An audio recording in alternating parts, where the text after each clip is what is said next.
notre loyer. Mais nous voulons nous réjouir ce soir de ce que nous serons exposés à tes commandements.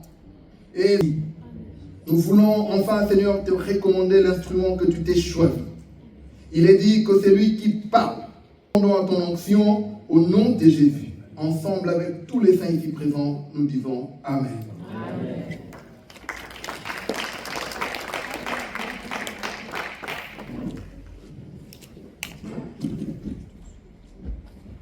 J'invite le pasteur pour l'enseignement de la parole de Dieu. Amen. Acclamons pour la parole.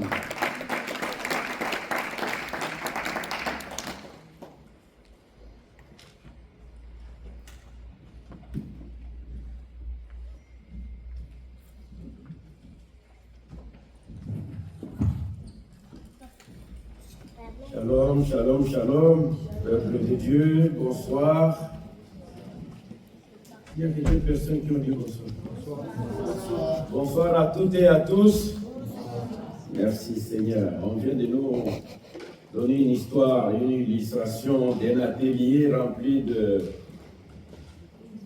d'instruments.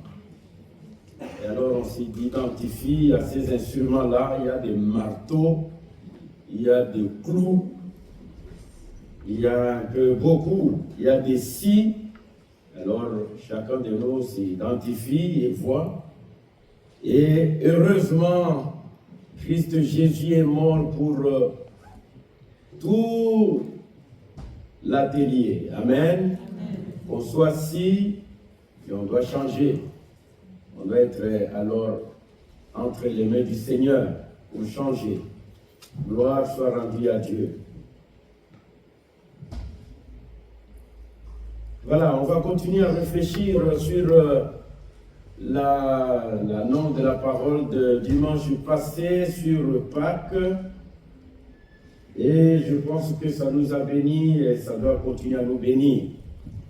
Louange et gloire te soient rendues avec nos textes du départ, Exode chapitre 12 et Exode chapitre 14. Évidemment, tous les chapitres d'Exode de 12 à 19, il est important de lire cela. Et aussi tous les textes qu'on a donnés dans la Nouvelle Alliance.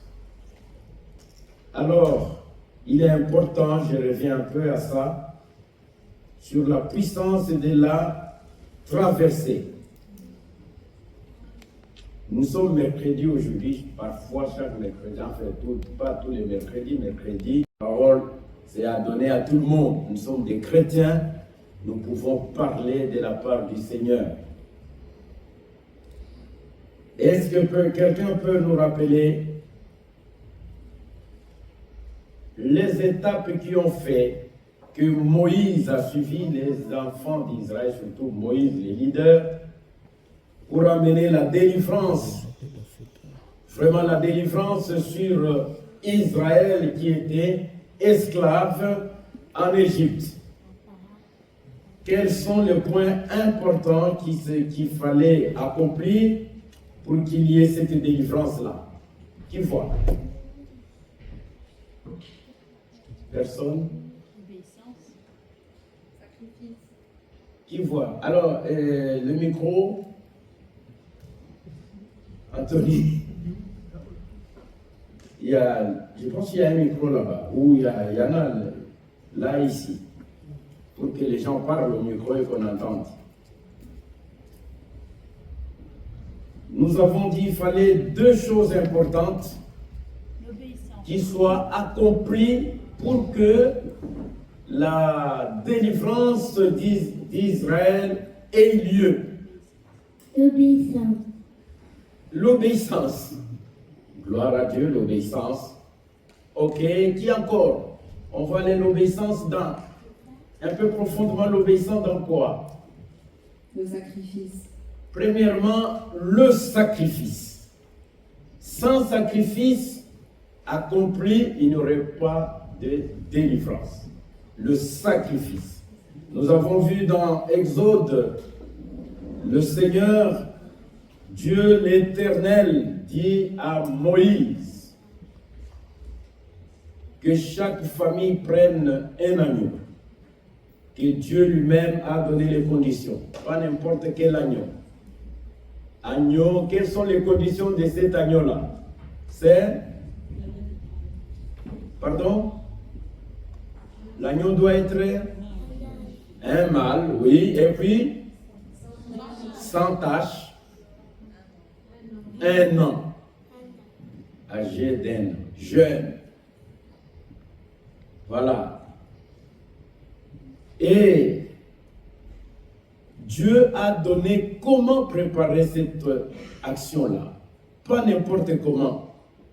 Et si on allait le faire n'importe comment, il n'y aurait pas de délivrance, vous savez. Dieu a dit ce qu'on devrait faire. Chaque famille, un agneau, avec les mêmes conditions, pour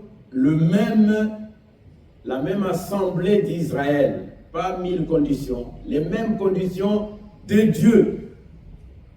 Pas de Moïse, bien sûr, Moïse est le leader principal, mais Dieu lui dit ce qu'il doit faire avec le peuple que nous avons vu même dans nos vies. Il est important d'obéir aux conditions de Dieu, pas à nos conditions à nous, pas aux conditions de n'importe qui dans le monde, mais aux conditions bibliques, aux conditions de Dieu pour avancer avec Dieu. Et alors, le sacrifice, il fallait qu'il soit rôti. Chaque famille, un seul agneau, pas 2, 3. Et si la famille est petite, qu'elle puisse partager avec la famille à côté.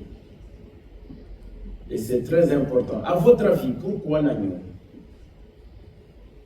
Et pourquoi ces conditions de Dieu? Pourquoi les conditions de Dieu qui sont là? Un agneau sans tache, sans défaut, mâle, âgé d'un an, jeune, donc tout ça. Ça veut dire quoi ça, cet agneau-là? Ça veut dire quoi? Ça nous apprend quoi? Qui voit?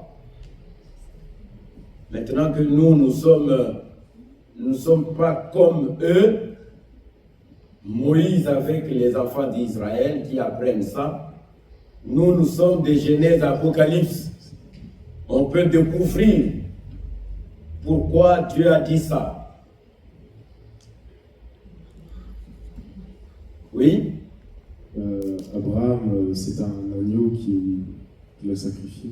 Oui, Abraham, oui. On peut répéter un peu. Oui. Ok. C'est beau. Qui encore? On peut aller un peu plus loin. Plus loin.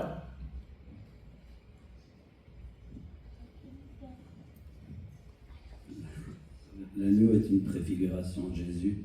Voilà. Dans les textes que nous avons médités cette année, on a commencé dans Genèse chapitre 3, verset 15, où après le péché, Dieu trouve la solution. Et cette solution, la solution définitive pour le péché de l'homme, sera un homme qui viendra de la postérité de la femme. Nous avons vu ça. Et alors, et cet homme-là est appelé agneau divin, l'agneau de Dieu. Quel a été le premier sacrifice sur cette terre? Imaginez-vous. Le premier sacrifice. C'était quand Dieu a voulu faire des vêtements à Adam et Ève. Voilà.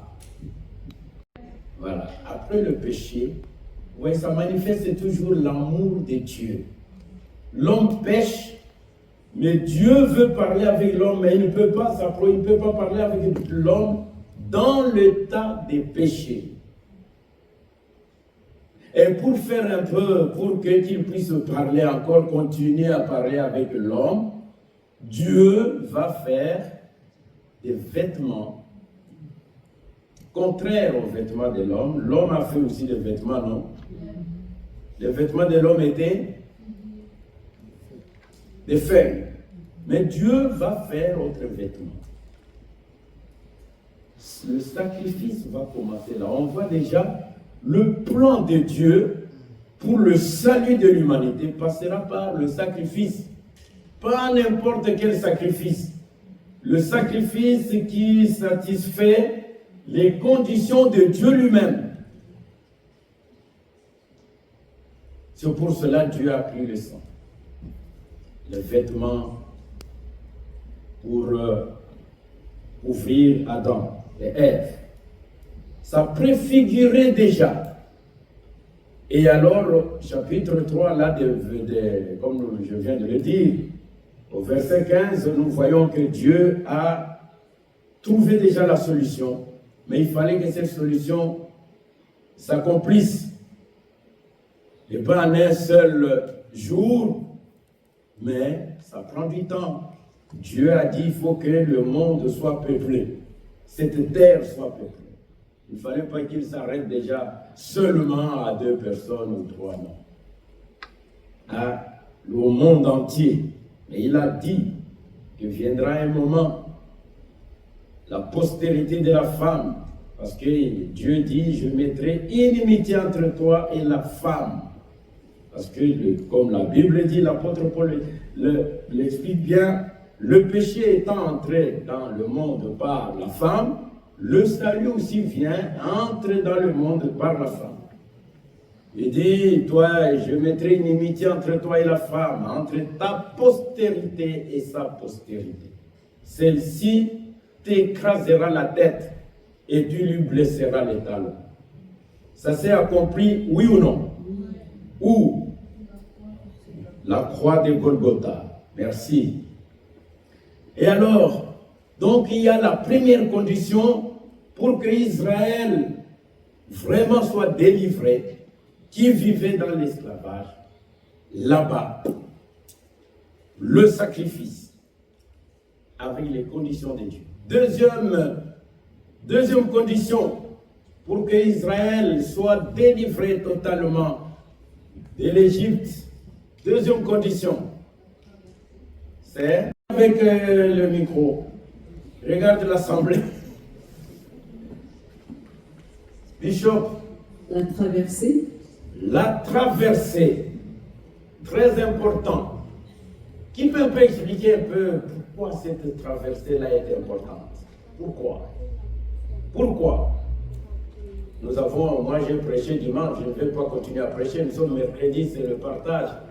Mais bon, nous sommes nombreux, 2 ou 3 sont réunis à Jésus-Christ, en son nom, il est là. Amen.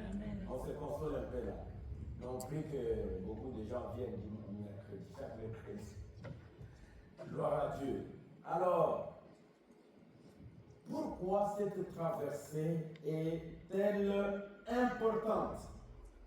Parce qu'il faut être attaché à Moïse, en fait, pour pouvoir traverser cette mer. Comme nous, il faut être attaché aussi à Christ. Il fallait être attaché à Moïse. Il fallait, oui, dans les conditions, oui. On y arrive. Pourquoi d'abord cette traversée? Pourquoi Dieu a voulu ça? Vous savez, quand vous êtes en Égypte, pour aller à Jérusalem, c'est rien ça. Actuellement, avec nos moyens, en 3 jours, tu es là. Et il n'a même pas traversé la mer. Si on fait aller tout droit. Et les enfants d'Israël ont pris ces chemins-là tout droit pour aller dans les promises. Mais Dieu dit à Moïse, non, pas question. Suivez il faut faire un détour. Et ce détour-là va les amener à la mer Rouge. Vous voyez? Et pourquoi alors cette traversée était-elle importante? C'est encore une préfiguration de Jésus. C'est le peuple qui quitte l'Égypte, l'esclavage, pour aller à la terre promise. Et quand Jésus vient dans nos vies pour nous sauver, on quitte l'esclavage du péché pour aller aussi, pour entrer dans le royaume par le baptême. Oui. Ok, une réponse. Qui veut encore ajouter quelque chose? Pourquoi cette traversée était-elle importante? Capitale même, vitale. En fait, c'est pour montrer la puissance de Dieu et pour leur donner confiance que c'est la main de Dieu qui agit et c'est pas simplement par leur propre force ou en suivant un homme. Et pour anéantir aussi les Égyptiens dans les eaux. Voilà. Quand nous lisons attentivement Exode chapitre 12, 13 et 14, nous voyons que c'est Dieu a dit à Moïse quelque chose d'important. Il va dire à Pharaon, fais sortir le peuple. Pharaon ne veut pas, ainsi de suite. À un moment donné, ils viennent, nous sommes dans le chapitre 14, le peuple s'approche, ils viennent, comme ils ont fait un détour, un obstacle, pas le moindre, la mer, il faut la traverser. Et à ce moment-là, on leur dit que les Égyptiens sont en train de venir. Ils s'approchent, et pas n'importe quelle armée, mais l'élite, l'armée d'élite, l'armée, comme on dit, l'armée présidentielle, l'armée du pharaon. Après avoir consulté ses dieux, ainsi de suite, on dit il faut anéantir Israël. Ils ont fui. Et alors, c'est important, la Bible nous dit que Dieu dit à Moïse, c'est à partir de cette armée-là d'Égypte, à partir de Pharaon, avec ses dieux, à partir de, je vais faire éclater ma gloire. La puissance de Dieu va être éclatée. Et c'est merveilleux de comprendre cela. On va lire quelques versets aussi dans le Nouveau Testament. La même expression est employée dans Éphésiens chapitre 1er. Quand nous lisons Dieu dit, l'apôtre Paul, ou même, avant d'y arriver là, cette traversée, comme Franciscain l'a dit, préfigurait aussi c'était un baptême qu'ils ont reçu. Lisons encore 1 Corinthiens chapitre 10. 1 Corinthiens chapitre 10. 1 Corinthiens chapitre 10.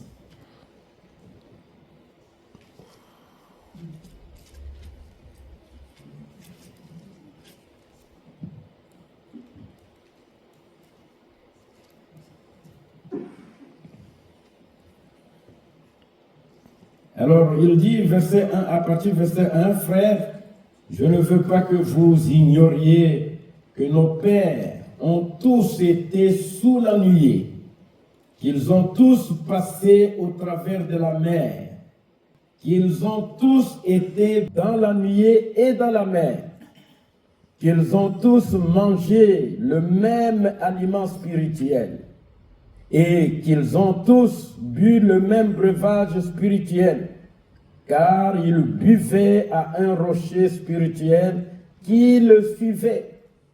Et ce rocher était Christ. Il fallait ce baptême-là en Moïse. Ils ont été baptisés en Moïse. Ça veut dire, c'est comme Romains 6, je pense le verset 3 nous dit, nous sommes baptisés en Christ. Ils sont baptisés en Moïse. Ça veut dire quoi là? Ignorez-vous que nous tous qui avons été baptisés en Christ, c'est en sa mort que nous avons été baptisés. Alors, être baptisé en Moïse, ça veut dire quoi? Comment on peut comprendre cela? Et je pense, ceux qui dimanche c'était plein, je pense on a suivi. Il faut bien comprendre ce que la Bible nous dit pour bien avancer et pour bien adorer Dieu et comprendre les solutions de Dieu. Être baptisé en Moïse, qui peut parler? Oui? Sous la loi, des commandements que Moïse avait reçus. Sous la loi du commandement, oui. Qui veut encore ajouter? Oh, dis, il n'y a pas que 2 personnes, 3 personnes ici. Hein? Oui, vas-y. Ça rejoint un peu pour moi ce que Clémence disait tout à l'heure. C'est le peuple reconnaît en fait que Moïse est un serviteur de l'Éternel et il est utilisé par Dieu pour les sauver en fait. Et donc, celui qui est uni à Moïse traverse à sec et ne sera pas noyé par les eaux. Voilà, ok. Qui encore? J'ai vu une main levée là-bas, non? C'est bon? Être baptisé en Moïse. Quand on dit nous sommes baptisés en Christ, nous sommes baptisés en Christ. Cette expression-là, il faut lire, bien sûr, lisez ça dans plusieurs versions, vous allez voir. Il y a même français courant qui explique ça déjà. Oui. Ça veut dire être uni à Christ. Voilà, c'est être uni en Christ. Ceux qui sont baptisés en Christ sont dans Christ et unis en Christ. Et ils reçoivent la vie de Christ. Et ils reçoivent, bien sûr, la volonté suprême de Dieu s'accomplit dans leur vie. Comment est-ce qu'on est baptisé en Christ? Comment?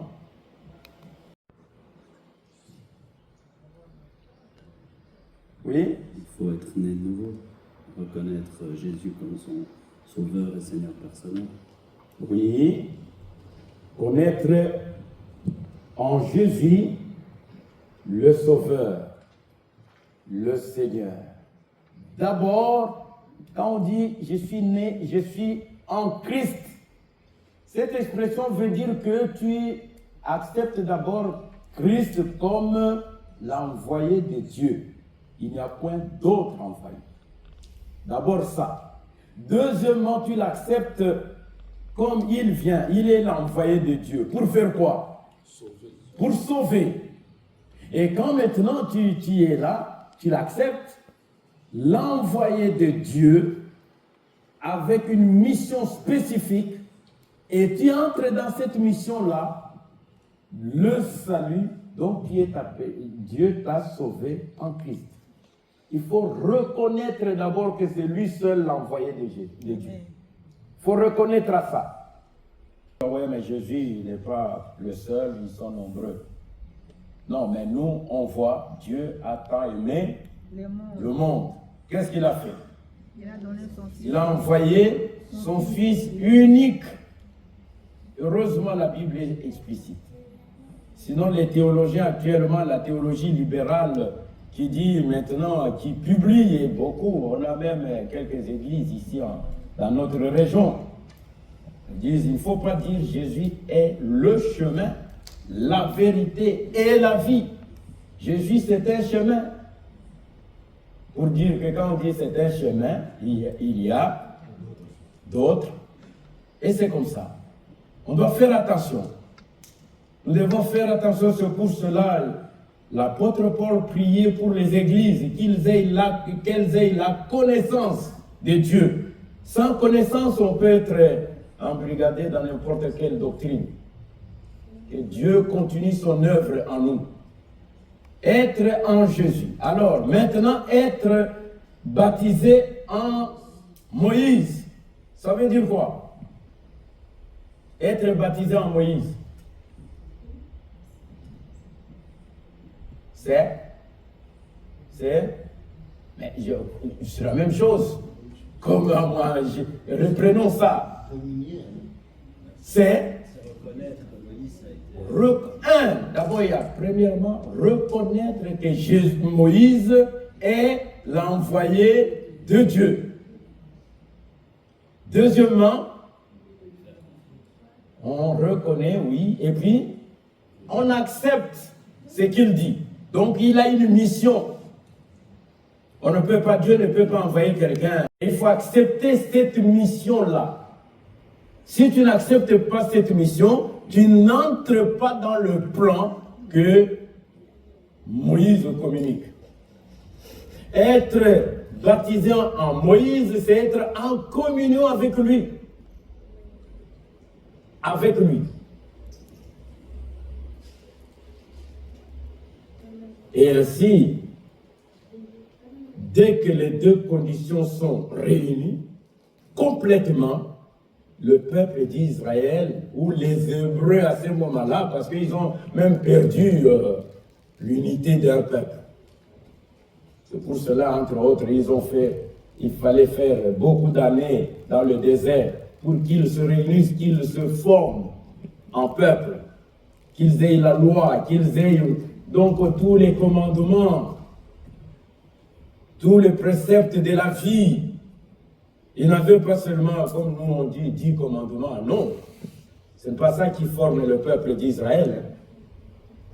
Ce n'est pas ça qui forme, qui a fait que les Hébreux qui étaient un peu éparpillés en Égypte, qui n'avaient plus de leaders, deviennent maintenant un peuple.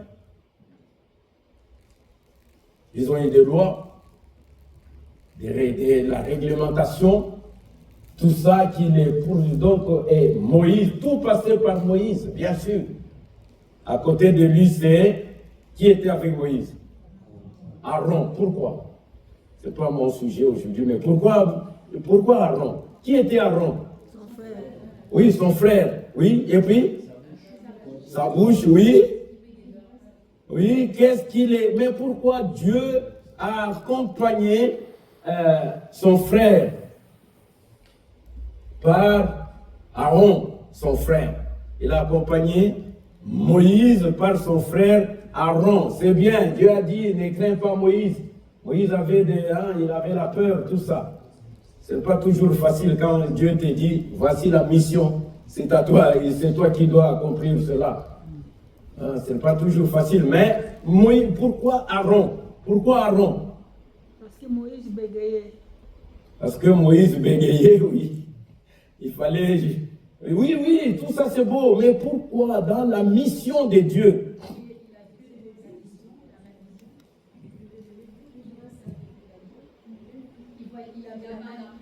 Au micro, on entend, je n'entends même pas, j'entends. Oui, Claudine a dit, donne Bishop. Être souverain sacrificateur. Voilà.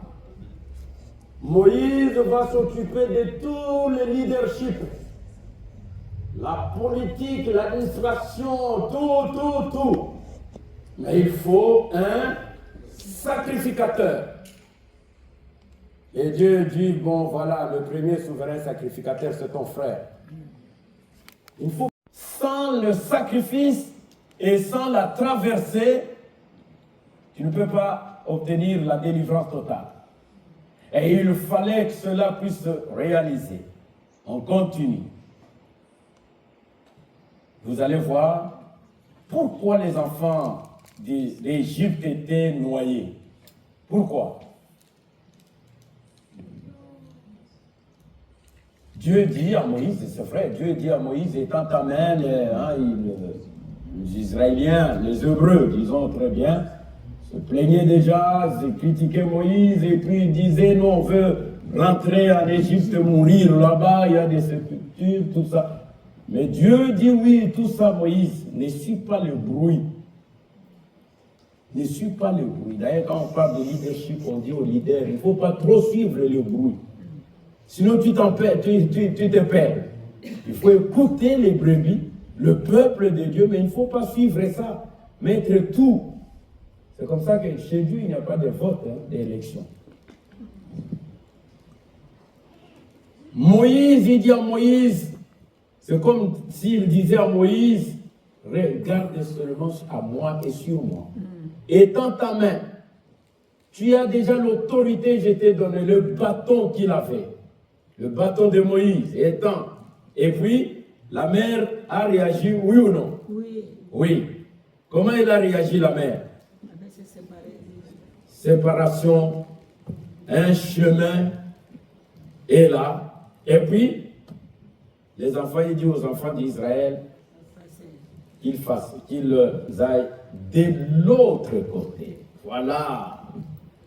le baptême aussi le résultat du baptême en Moïse va de l'autre côté. Ne reste pas ici, sinon tu seras toujours esclave. Comme la sœur l'a dit, préfigurer Jésus. Quand tu es en Jésus, tu quittes de l'esclavage, de péché à la vie éternelle.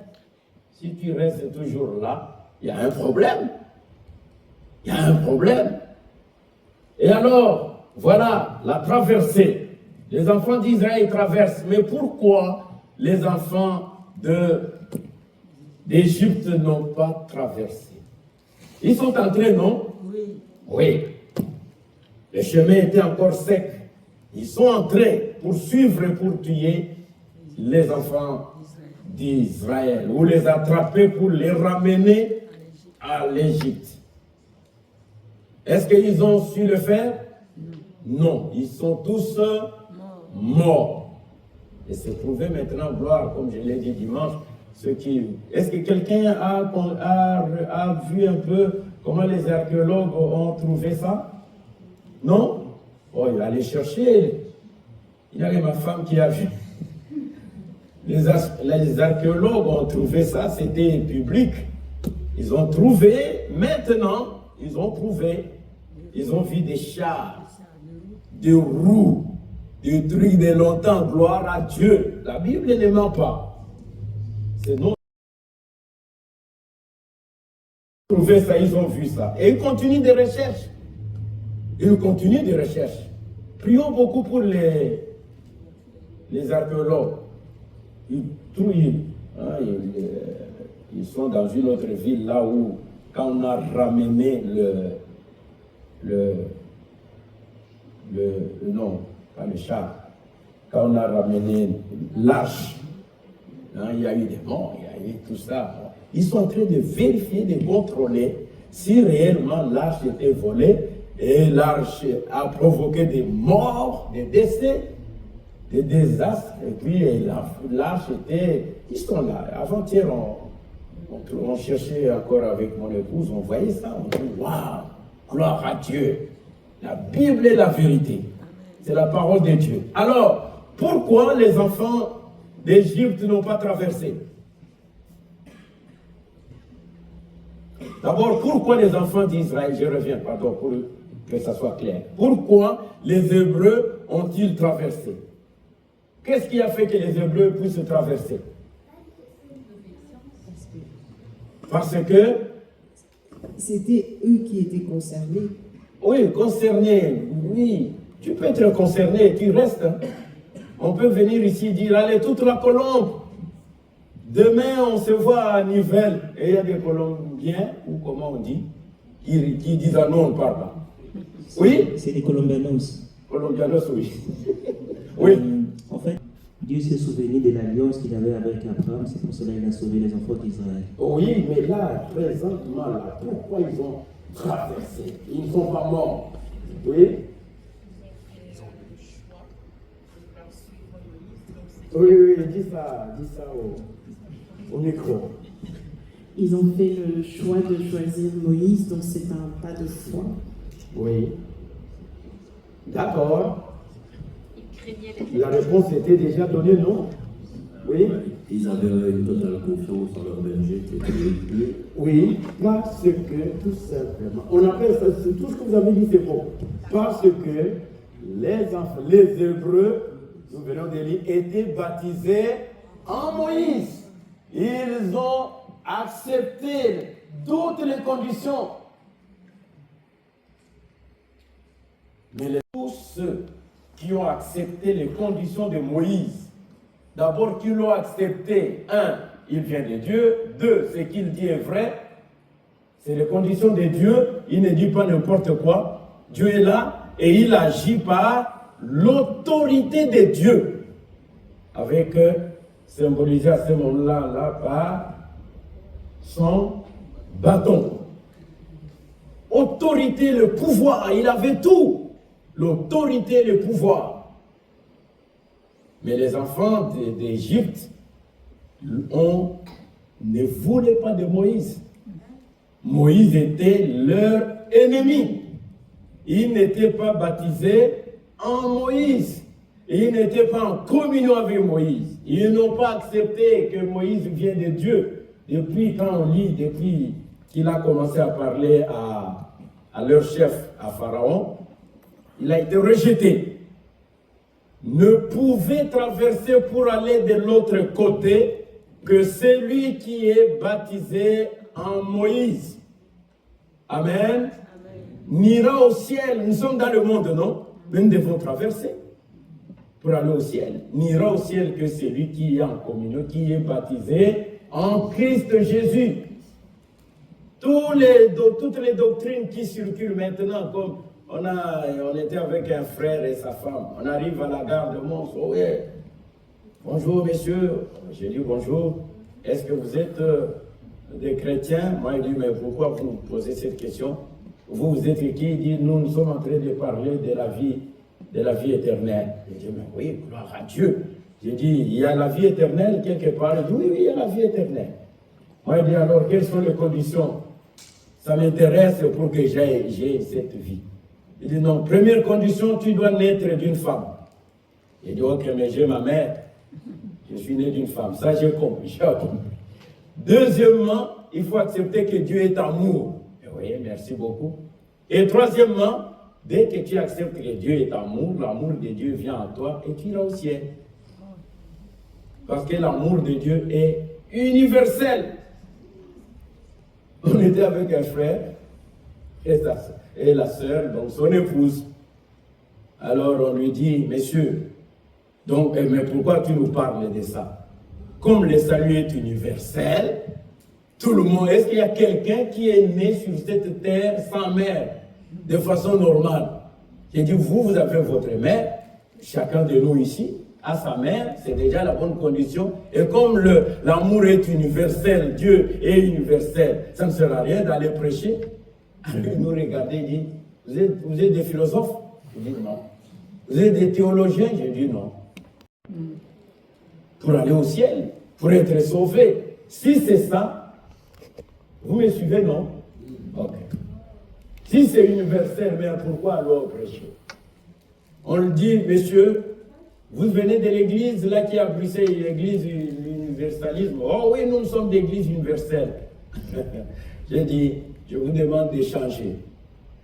Dieu, ah oui, Dieu est amour. J'ai dit oui, disons, c'est dans ma tête encore. Dieu a tant aimé le monde qu'il a donné son Fils unique avec un but précis afin que quiconque croit en lui ne périsse point, mais qu'il ait la vie éternelle. Il dit, monsieur, vous êtes des théologiens. On n'a pas besoin de vous. Je dis, ça, c'est pas la théologie. Quelle théologie? Si tu appelles ça théologie, oui. Je dis, c'est la condition de Dieu. Dieu nous aime. Mais pour y entrer, tu dois accepter. Tu dois croire à son Fils. Ce n'est pas pour rien. Je dis, mais monsieur, vous croyez quand même que Jésus est mort à la croix? Il dit, oui, mais... Il y a beaucoup de versions là-dessus. Je dis, non, monsieur, je ne discute pas avec vous. Oh oui, mais nous, il y a l'église qui va naître. Ils ont déjà établi quelques responsables. Je dis, de toute façon, beaucoup viendront. Mais nous prions que beaucoup dans notre région soient sauvés. Ne croyez pas à ça. Les Égyptiens ne pouvaient pas être sauvés. Parce qu'ils n'étaient pas en communion avec le leader qui vient de Dieu à ce moment-là. Les grands prophètes, comme on dit, en Israël, il n'y aura plus jamais un prophète comme Moïse. Ça va jusque-là? Deux conditions pour que Israël soit sauvé. Un, le sacrifice, suivant les conditions de Dieu. Deux, il fallait traverser. Et ils ont traversé à sec. Ce n'est pas pour rien. Ce n'est pas de la rigolade. Parce que Dieu a dit, je vais faire éclater ma gloire. Et les Égyptiens verront ça. Le Pharaon avec tous ses dieux verront ça. Et alors là, je viens. Voilà, c'est la même expression que Dieu va utiliser pour la résurrection de Jésus. Comment est-ce que Jésus était ressuscité? Allez, nous, on fait Pâques, c'est bien. Comment est-ce que Jésus était-il ressuscité? Comment? Il est là, dans la tombe. Il est mort réellement. Il a été cloué. Il a crié. Il a eu le mal. Homme, Jésus homme. Il a été mis au tombeau. Et comment, tout à coup, 3 jours après, il est ressuscité? Comment? Oui? C'est le Père qui l'a ressuscité. Amen, merci beaucoup. C'est le Père qui l'a ressuscité. Qui encore? Comment il a ressuscité? On a quelques minutes. Éphésiens chapitre 1. Lisons Éphésiens chapitre 1. C'est pourquoi, c'est l'apôtre Paul qui dit, c'est pourquoi, moi aussi, ayant entendu parler de votre foi au Seigneur Jésus et de votre charité pour tous les saints, je ne cesse de rendre grâce pour vous, faisant mention de vous dans mes prières. Qu'est-ce qu'il demandait dans ses prières? Afin que, donc dans mes prières, on continue, afin que le Dieu de notre Seigneur Jésus-Christ, le Père de gloire, vous donne un esprit de sagesse et de révélation dans sa connaissance. On continue. Et qu'il illumine les yeux de votre cœur pour que vous sachiez quelle est l'espérance qui s'attache à son appel, quelle est la richesse de la gloire de son héritage qu'il réserve aux saints, pas l'universalisme, aux saints, à ceux qui sont sauvés. Et quelle est envers nous qui croyons l'infinie grandeur, suivez ça bien, de sa puissance, se manifestant avec efficacité par la vertu de sa force. Il l'a déployé en Christ, en le ressuscitant des morts et en le faisant asseoir à sa droite dans les lieux célestes, au-dessus de toute domination, de toute autorité, de toute puissance, de toute dignité et de tout nom qui se peut nommer, non seulement dans le siècle présent, mais encore dans le siècle à venir. Voilà comment Dieu... Et alors, qu'est-ce que nous pouvons comprendre là? Comment il a procédé? Le Père, comment il a procédé pour ressusciter Jésus? Jésus était mort, non? Oui. Il était dans la tombe seul, non? Oui. Seul? Par sa toute puissance. Par sa toute puissance. Gloire à Dieu.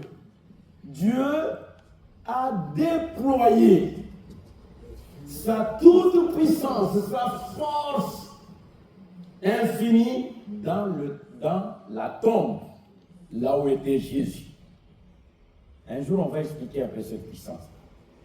Par cette puissance, Jésus est revenu à la vie.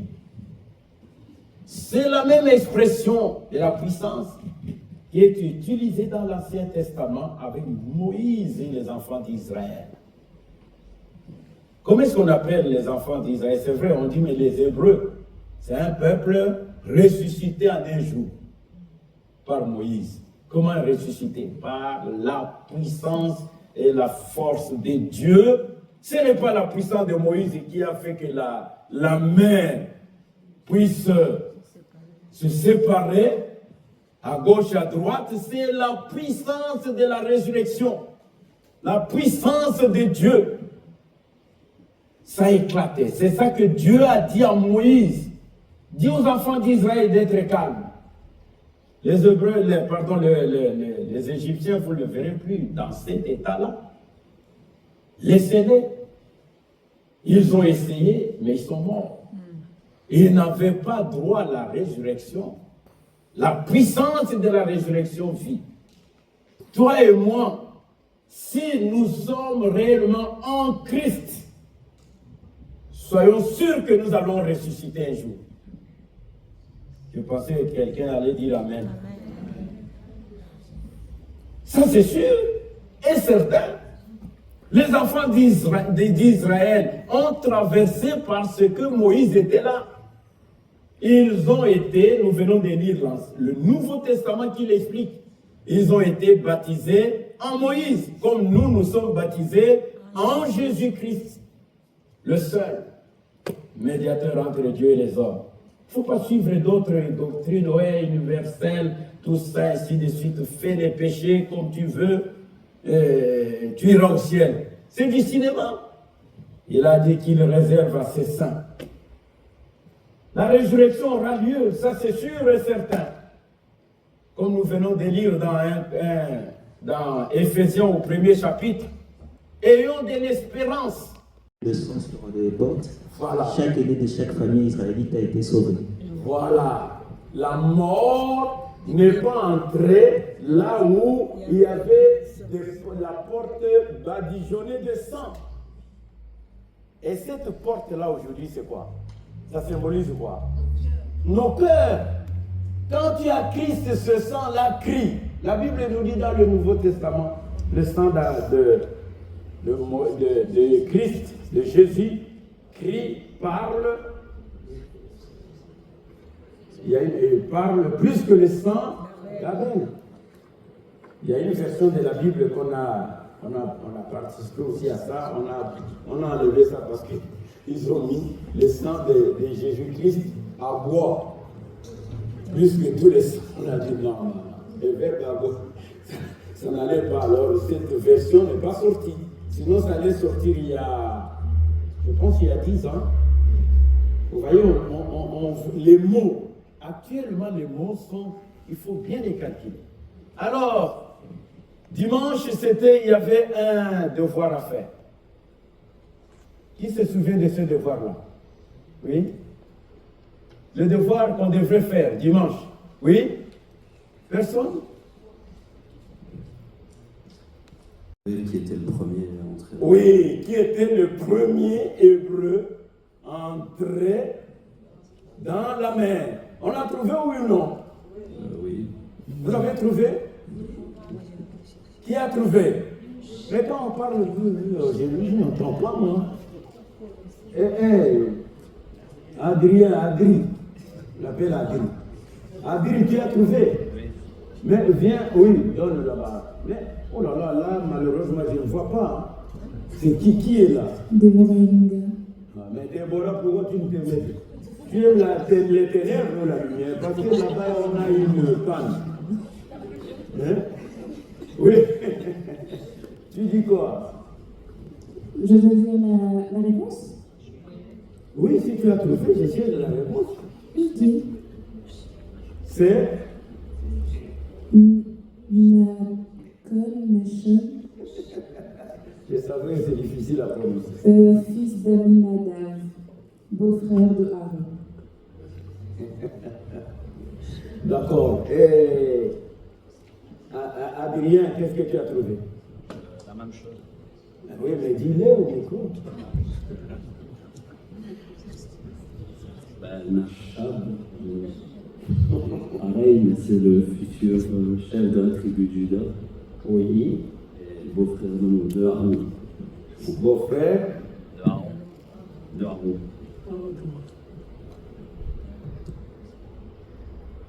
Oh oui, vous avez trouvé. Nashon. C'est Nashon. Mais oui, encourageons-les, hein. Bravo. Les autres, vous n'avez pas trouvé. C'est Nashon ou Nashon, le fils de lui. Ami, qui Ami? Amida.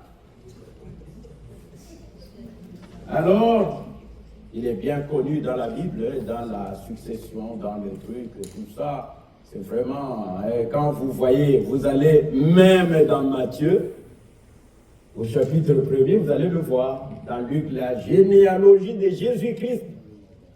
Jésus-Christ était de quelle tribu? Vous êtes sûr? De Judas? Ok, ça, vous avez gagné. Alors, la chef n'est pas là. On va vous donner chacun un livre, vous deux. Vous avez trouvé. Adrien et...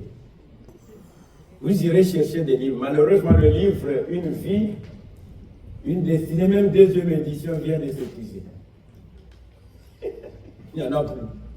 Donc, allez chercher d'autres livres. Gloire à Dieu. Mais quand vous lisez les explications bibliques hébraïques, d'ailleurs, c'est là où vous allez trouver, comment est-ce que ça s'appelle? Personne ne connaît. Les explications bibliques, comme nous on a des commentaires bibliques.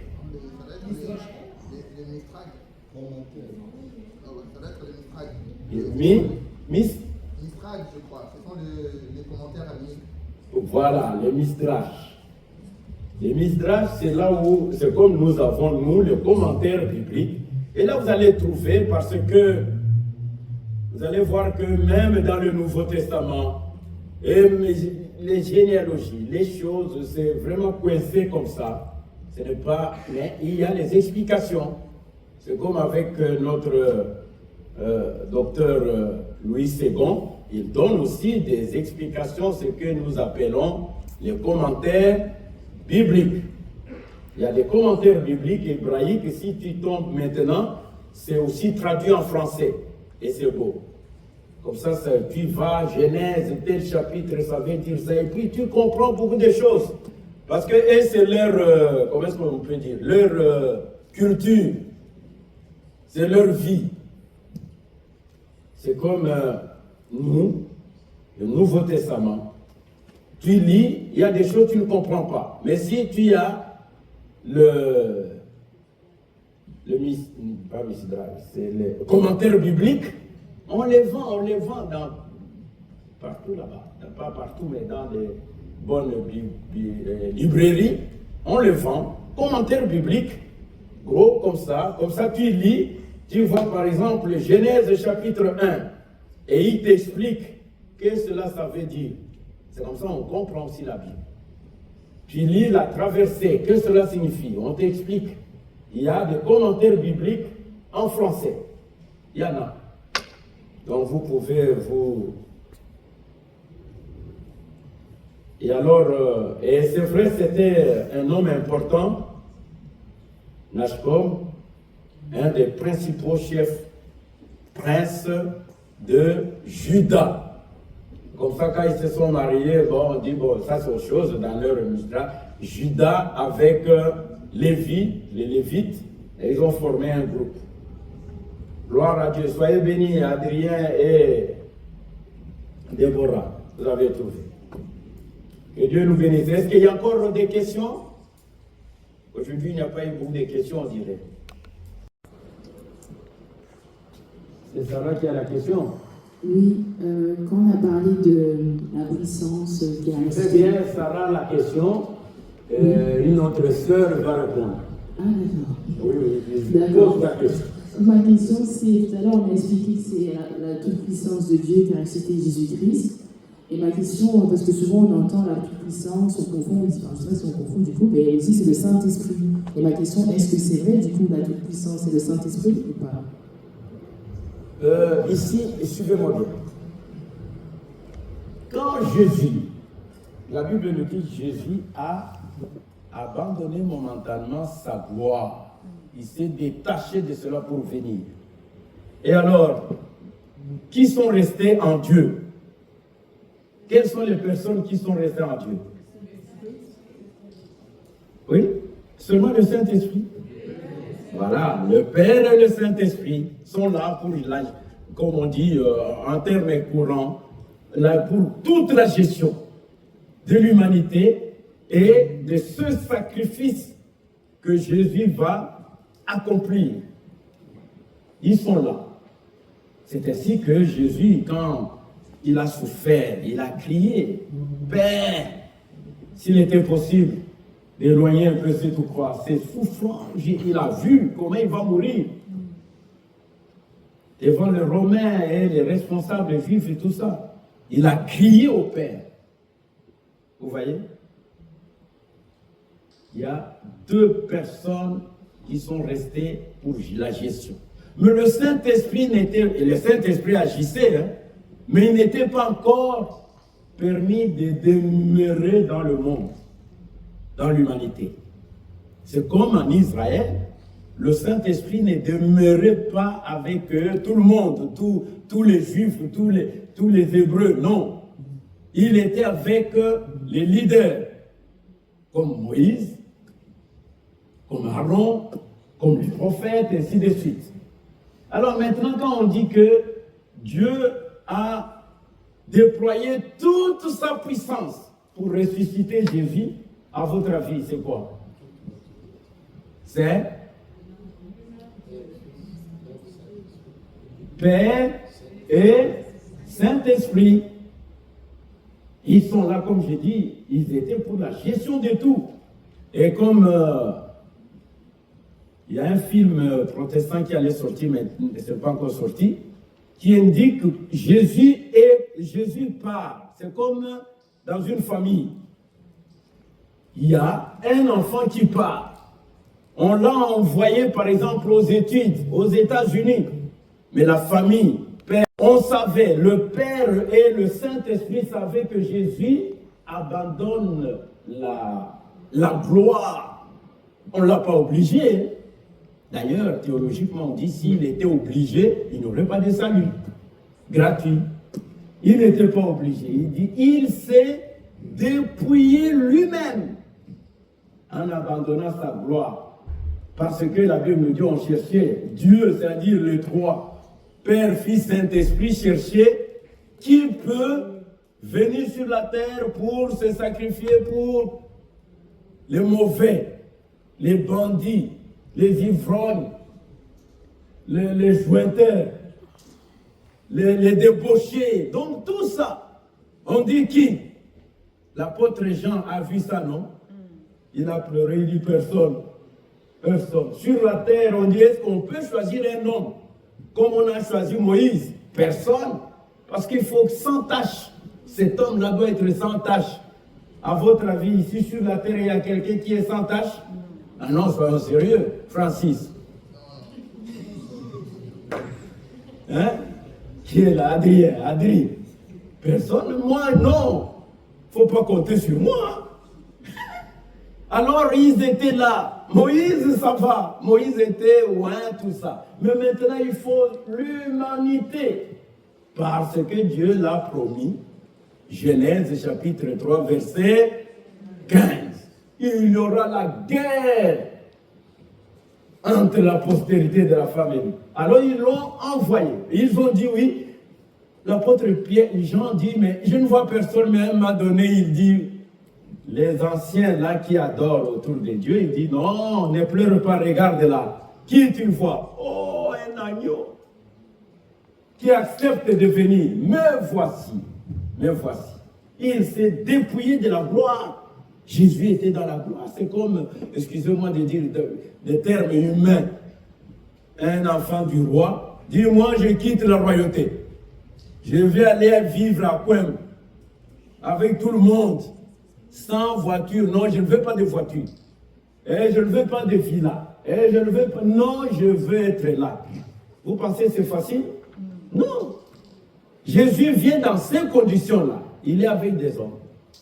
Mais le Père et le Saint-Esprit, là, chacun joue son rôle depuis Genèse, au premier chapitre, au premier verset, dans la fondation de tout, dans la création de tout. Les trois jouent le rôle. Le Père conçoit, le Fils exécute, le Saint-Esprit donne la vie. Amen. Et maintenant, le Fils dit, mais voici, Père, je vais. Tu y vas? Oui, j'y vais. Et restez.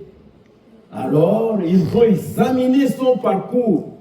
Il avait tout accompli. Tout, alors tout.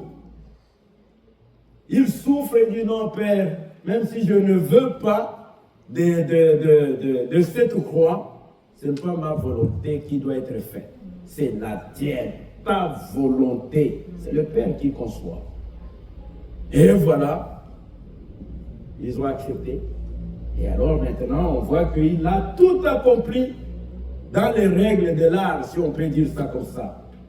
Il n'avait pas à le reprocher de quelque chose. Il a tout accompli. Sentiment d'unité, d'humilité, d'obéissance même. La Bible nous dit, il a appris même à obéir jusqu'à aller à la croix. Je pense que c'est Philippiens chapitre 2. C'est ainsi que Dieu l'a ressuscité et lui a donné le nom qui est au-dessus de tout nom. Il a récupéré sa gloire. Et à ce moment-là, il dit, il est sauvé. Il risque d'être broyé par le Dieu de ce monde, le diable. Envoyez le Saint-Esprit. Le Saint-Esprit vient pour eux. Donc, c'est la puissance du Père et du Fils, et du Saint-Esprit, pardon, du Père et du Saint-Esprit déployé qui a ressuscité Jésus d'entre les morts. Ça passe? C'est bien, Sarah? C'est clair? Merci pour la question d'ailleurs. Très, très bien. Tu mérites nos acclamations. Merci. Malheureusement, pas le livre. On termine, on a dépassé quelques minutes. On termine, on se met debout alors. Et je vais demander à l'ancien Christophe de prier pour terminer ce moment merveilleux. Je pense qu'on a été bénis, non? Oui. Merci. On donne la parole à notre ancien Christophe. Alléluia. Nous te bénissons, éternel notre Dieu, notre Père, pour ce moment merveilleux de partage que nous venons de passer ensemble. Seigneur, merci pour ton serviteur qui nous a apporté, Seigneur, ces révélations sur la traversée, sur les sacrifices, sur la puissance de la résurrection. Je prie vraiment que chacun d'entre nous puisse tous les jours, Seigneur, être dans la joie du salut, vivre dans l'espérance de vraiment te rencontrer un jour, être là où tu es, vivre dans ta présence. Nous ne pouvions l'acheter ni à prix d'or ni à prix d'argent. Jésus, tu as accepté de te dépouiller, d'abandonner ta gloire, de venir sur cette terre pour nous. La Bible dit, à peine mourrait-on pour quelqu'un de juste. Mais toi, tu as fait tous ces sacrifices, tu t'es sacrifié pour nous, pécheurs. Et aujourd'hui, nous sommes de nouvelles créatures. Nous sommes transformés, nous sommes fils et filles de Dieu, et nous te bénissons pour cela. Nous te rendons des actions de grâce. Merci, Père, d'avoir sacrifié ton Fils pour cela. Merci, cher Saint-Esprit, de toujours nous enseigner au travers de tes serviteurs. Nous voulons te recommander le retour de chacun d'entre nous, que vraiment tu nous gardes au départ comme à l'arrivée. Que cette nuit soit bénie, Seigneur, pour nous tous. Comme ta parole le dit, que le Saint-Esprit parle encore par des songes et des visions à plusieurs. Nous voulons te recommander toutes les activités qui vont venir. Seigneur, la soirée d'intercession de ce jeudi, les activités de vendredi avec les biens vivants, toutes les activités du CPE samedi et les cultes à venir, Seigneur. Que par le Saint-Esprit tu nous conduises et que tu puisses nous faire avancer chaque jour de progrès en progrès, notre Dieu. Merci pour toutes les familles de la Colombe que tu protèges, que tu gardes. Et merci pour ton secours là où se trouve un besoin. Que ton nom soit loué et glorifié. Nous avons prié au nom de Jésus. Amen. Amen. Merci. Une petite minute d'attention. Notre frère